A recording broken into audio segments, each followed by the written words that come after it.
Hello everyone and welcome back to Madridista Notes. The transfer season hasn't even opened properly and we are already having lots of fun with too much news, too much updates, too much, I don't know, transfer rumors. It feels like this season, off season, has started with a bang. Like no one could imagine even last week the Kylian Mbappe saga is going to reopen like this. Like it was, like it wasn't even at anywhere in the minds of Madridistas or anyone. To be honest, there are a couple of people in Twitter who were alluding to something that can happen or something that can come to fruition, but there needs to be a lot of conditions to be met, and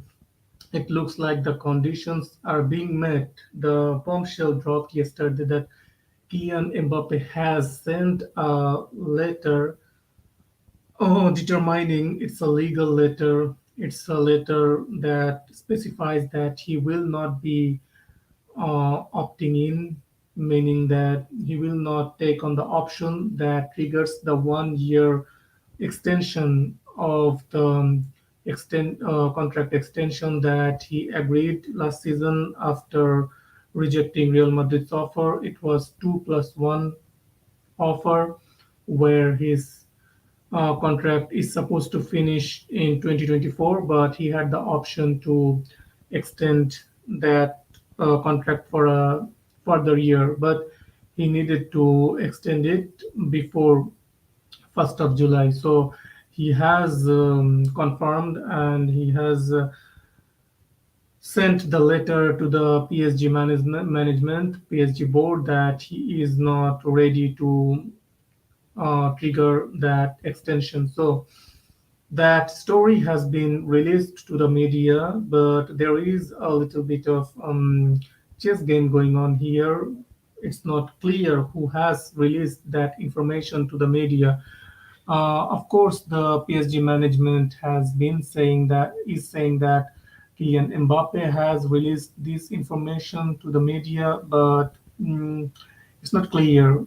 Kylian Mbappe's camp is mentioning that it didn't come from their camp, it's from PSG's camp. You can understand why they are playing this chess game. No one wants to take the responsibility, no one wants to be blamed. Like PSG doesn't want the blame to be on them. uh, PSG wants to make it look like it's Kylian Mbappe's fault. He has forced the move to Real Madrid, so they didn't have any choice but to sell him. On the other hand, Kylian Mbappe, he is the um, crown jewel of French football. He doesn't want to antagonize the PSG fans, the French fans. So he has rejected this notion and he's making it look like that it's not his decision. He just doesn't want to extend his contract. So he will stay for one more season, but he will not extend his contract. But PSG's stance is totally understandable here. In this case, they don't want to lose their crown jewel for free. It totally sends the wrong message. So their message is extend your contract or we're going to sell him. Fabrizio Romano himself has tweeted it.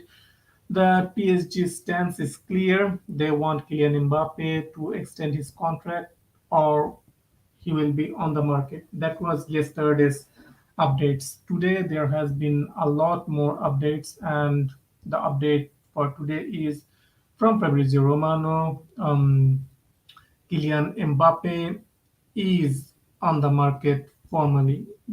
PSG hasn't really put a price for Kylian Mbappe yet, but I think they are still discussing it internally how much they want to try make push Real Madrid, how much they would like to get. I guess they would want to get somewhere closer to the 180 mark that Real Madrid offered already in 2021. If you remember the last week of the transfer window, it was a difficult transfer end to the transfer window, and we offered something around 180 million euros for Kylian Mbappe, and I think that is the price PSG will have on their mind, in their mind.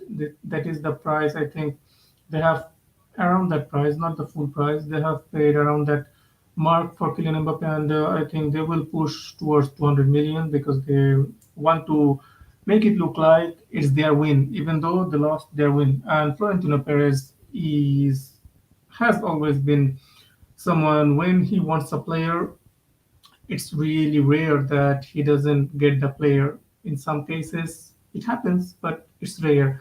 But in this case, you could just see the obsession Florentino Perez has with Mbappe after how it ended last season.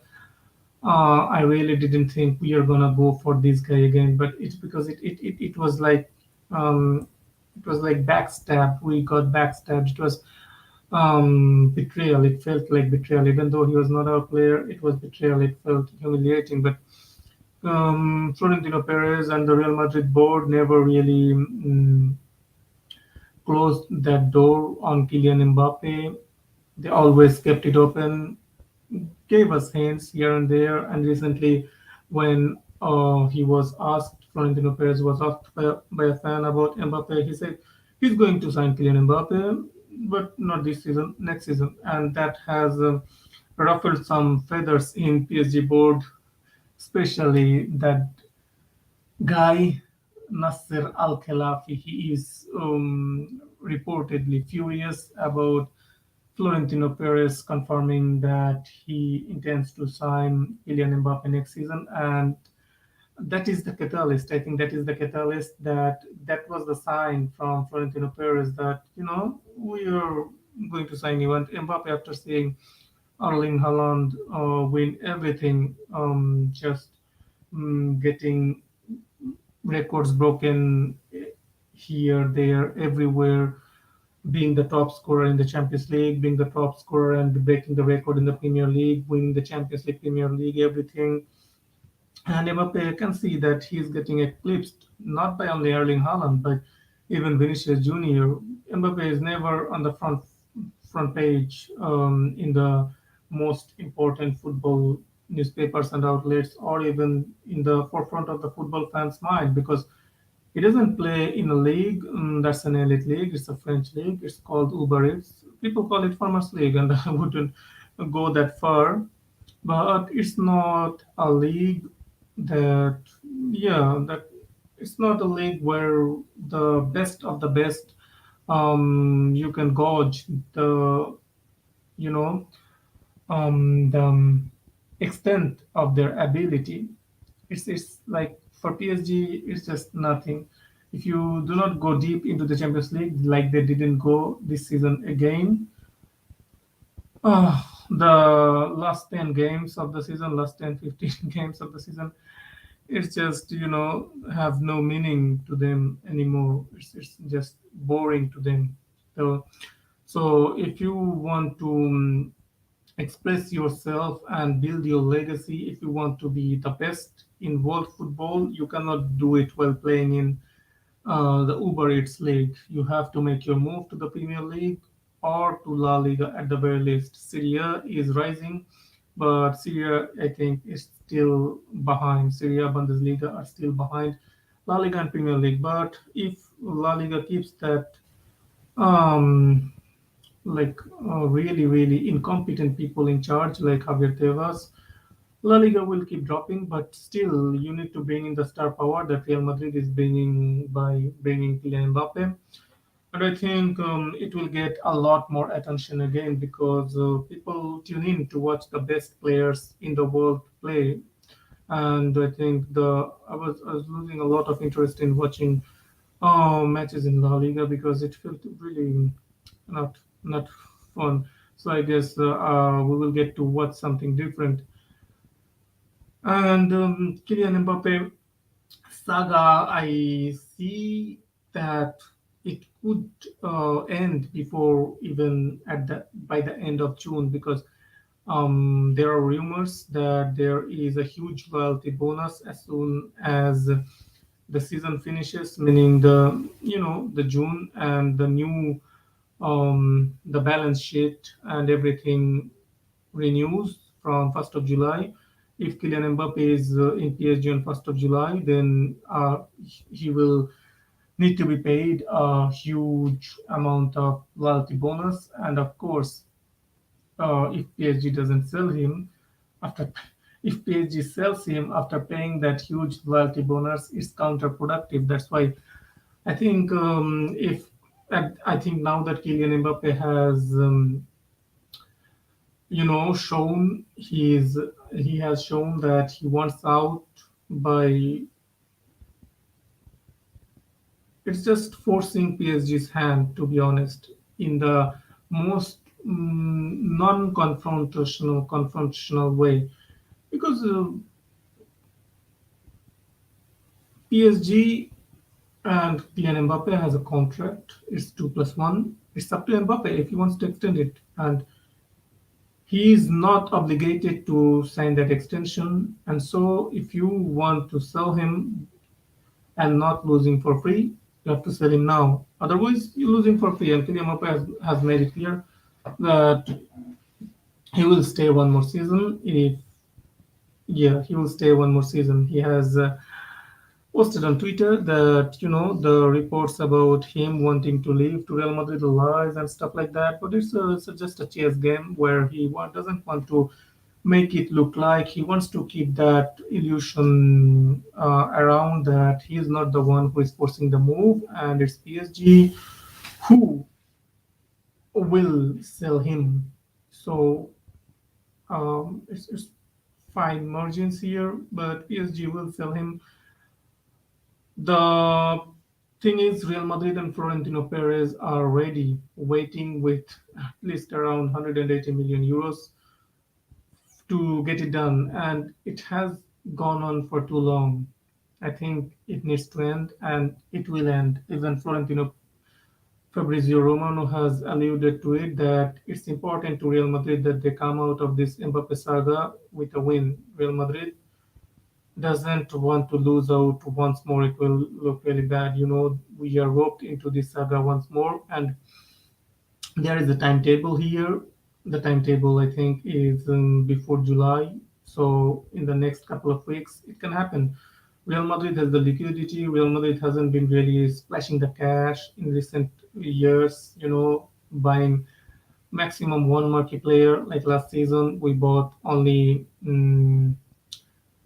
who did we buy? Chouameni. Before that, it was Kamavinga, and before that, it was COVID. We weren't really going all out in transfer windows. We went all out in the Hazard transfer window. The last time we brought in Hazard, Mendy, Militao, Jovic, blah blah blah. So we have been really careful with the money because there was always the illusion of Mbappe hovering over our heads. So the board has never went all in on any player, but Florentino Perez is ready to go all in this summer. So it totally destroys the transfer rumors about players like Havertz and players like Harry Kane, because after spending 180 around 180 million for Kylian Mbappe, then around 100 million for Bellingham, you're already spending 280 million. Then there is 5 million for um, Fran Garcia. We There is reports that Fabrizio Romano has tweeted that the Joselu transfer is almost ready to be announced. The fine details. We are just finalizing the fine details. The um, personal the contract the sorry the personal agreement with the player Joselu has been already reached, so we are getting Joselu as the backup striker. And we have brought back Brahim Diaz. His presentation was today. He has got the number 21 shirt. He will be wearing that next season. So right now, after bringing in Brahim Diaz and the Joselu transfer is happening, we already have Vinicius and Rodrigo, and the Mbappe transfer either hook or break hook. I don't know. It feels like it's going to happen. So we will have five forwards here, and I do not see Real Madrid going for another forward after bringing in this many players because we don't have much asset to sell this season. The players we have released all went for free. Benzema, Asensio, Mariano, Hazard. We even had to pay off Hazard half of his salary, and then there is who else? Oh yeah, in midfield we don't know yet Ceballos is signing or not. It went super quiet suddenly. It's Ceballos leaves. He's leaving for free too. And in defense, we don't have anyone to sell. There was some rumors about Lucas Vasquez. It has gone down again.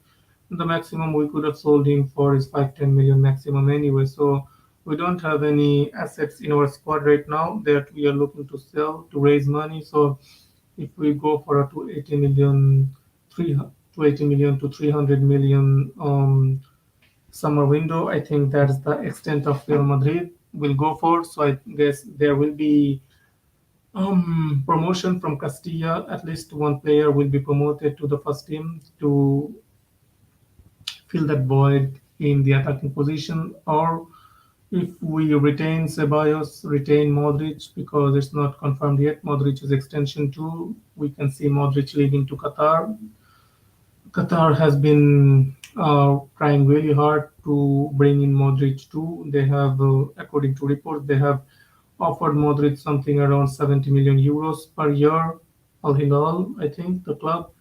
And Modric has so far resisted. He wants to stay in Real Madrid, but we'll have to wait until it gets confirmed. Until then, we cannot really say for sure that Luka Modric will be staying. If both of Luka and Ceballos stays, I don't know if both of them will stay. One or the other will stay. If both stays, then we will have seven midfielders. I can see that we can go for a four in the midfield, but I think Ancelotti loves the 4-3-3, and he will go for Rodrigo, Vinicius, and if we sign, of course, if we sign Mbappe for that front three, but it gives us a problem. Mbappe doesn't like playing up front. There has been lots of reports about it that he doesn't like playing up front. One of the requests demands he made to PSG last season before extending his contract is he doesn't want to play as the number nine. But right now, Vinicius shouldn't be moved from that left-sided position because Vinicius cannot play as a number nine, and we will lose his dribbling. And on the right hand side, Vinicius is really, really terrible.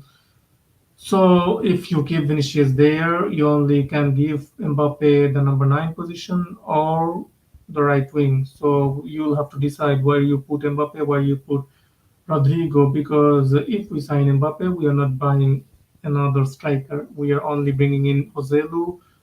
We are only gonna bring in Joselu as a for a free. So it will be something for the manager to decide how he is going to line up these front three if we are successful in bringing in Kylian Mbappe. It's going to take some work really. All three players are best when they play from the left as a left winger or inside forward, left forward, whatever you call. None of them likes to play on the right, to be honest. Rodrigo can play, but you can see that it's not his best position. None of them wants to play as a number nine too. I don't know if Rodrigo. I think Rodrigo can do a job as a number nine, but we'll have to see what Mbappe wants to do. If Mbappe can play as the right winger and he doesn't want to play as the number nine, that will be something interesting. Something interesting.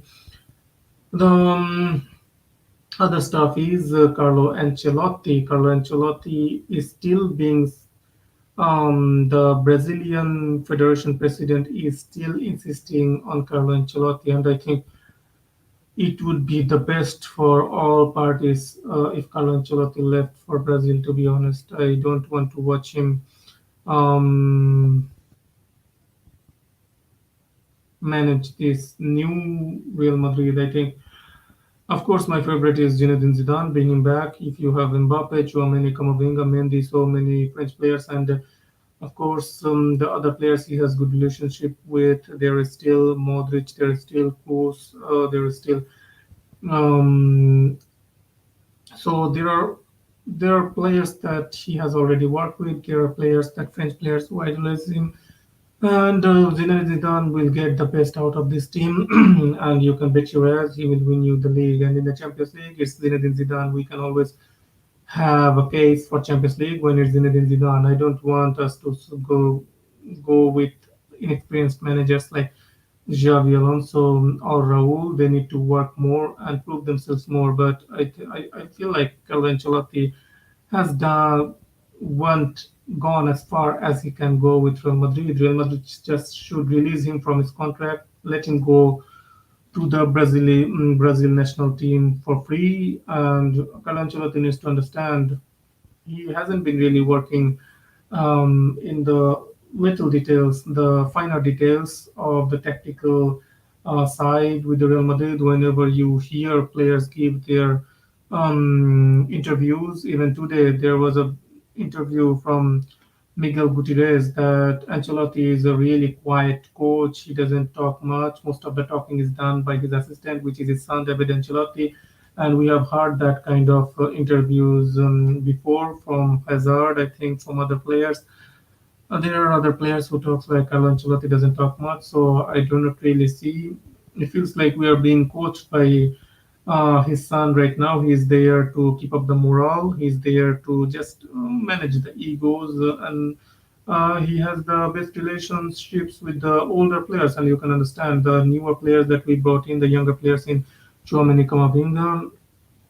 They weren't being really used where they're the best, and I don't want to watch Kamavinga played as a left back. I don't want to watch Cruz played as a deep line playmaker. Go with I just don't like watching what Carlo Ancelotti has made, how he has made Real Madrid play for the last season. The defense is shaky. There is not much imagination going up front. It's just stale. It's just boring. The whole season, last season was boring under him. We just need something, some new ideas once more. We just need Zinedine Zidane. And if we succeed in bringing Kylian Mbappe, we have to still say if because it's Kylian Mbappe. We don't know when Qatar can suddenly give him 200 million per year or something, and he can change his mind. So if we decide and if we can successfully bring in Kylian Mbappe, you have to understand you have to be dominant in the league. You cannot be like this, 80, 85 points kind of tally. You have to go 90, upper 90, 95 points. You have to be dominant. You have to show some dominance in the league. Our gameplay is not dominant at all. We play some really terrible brand of football. He has to totally reshuffle his tactical board and readjust his whole planning, not just give the keys to his son for the tactics, who has never managed even you know a smaller level club, let alone the best in the world like Real Madrid. So hopefully the persistence of the Brazilian president, federation president, wins and Carlo Ancelotti swayed and somehow joins the Brazilian national team, and we go out and bring in Zinedine Zidane. That would be the best case scenario. Moving back to the Kylian Mbappe saga, for all intents and purposes, he I feel like There is too much smoke. All the French outlets, Fabrizio Romano, all the Spanish outlets are sing the same tune. He is on the market. PSG are ready to sell. Kylian Mbappe only wants Real Madrid.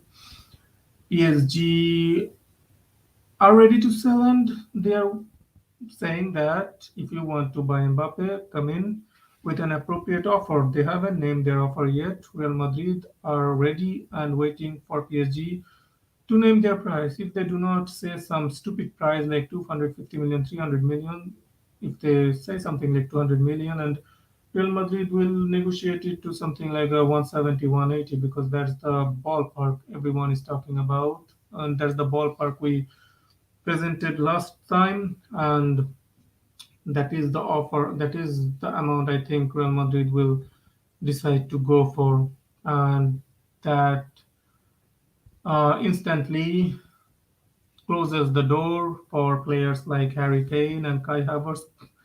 Chelsea wanted 75 million or something stupid for Havertz, and of course Mr. Levy and Harry Kane. That was another stupid saga waiting to happen. Levy is always really difficult to deal with. He would have wanted minimum 120 million for a 30-year-old with 1 year left on his contract, so he can keep his best priced asset now.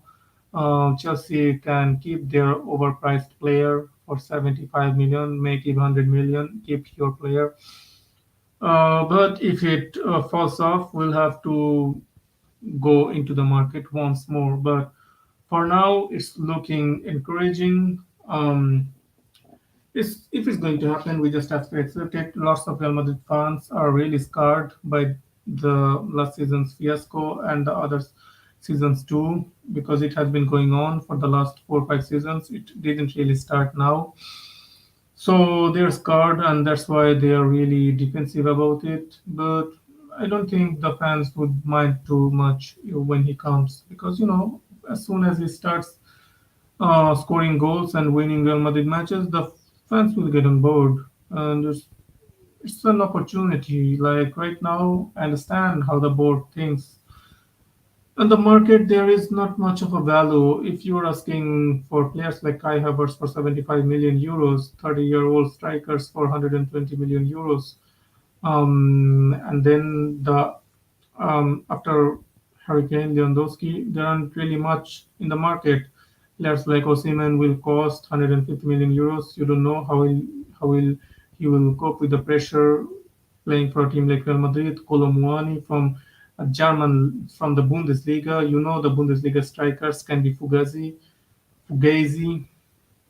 They're asking for 100 million euros. Then there are a couple of strikers in Portuguese league, again asking for 80, 100 million euros. There all kinds of, it's not value. You can pay, but you won't get the output. So if an opportunity like a Kylian Mbappe arises, you have to go for it, and you know that you were paying for something that's as much of you know like it's surefire hit. So Real Madrid are recently not going for players that don't believe in. They have changed their policy. Last season they really believed in Germany, they went for it. They really believed in Bellingham, they went for it. I don't think the management Real Madrid board were thinking about Mbappe. They didn't think that Mbappe's case is going to open this season, but I think Mbappe, after watching everything transpiring around him and Haaland taking the main stage, Vinicius Junior taking the main stage, he just thought that if he wastes another season in PSG, it won't be good for his career. So he needs a kickstart to get back into the discussions, into the topics, into the arguments. So he has made that decision, and it has changed Real Madrid's plans for the transfer window. And if we bought Harry Kane, someone like Harry Kane this season, just imagine, and Enrique is coming next season. Some will have difficulty fitting in every player. So The boat for Kylian Mbappe could have went away if Real Madrid brought in someone for 100 and 100 and something like 100 million euros and stuff like that. So I think he chose that option. You know, there is a gap in the Real Madrid squad right now, a huge gap, and he saw that opportunity.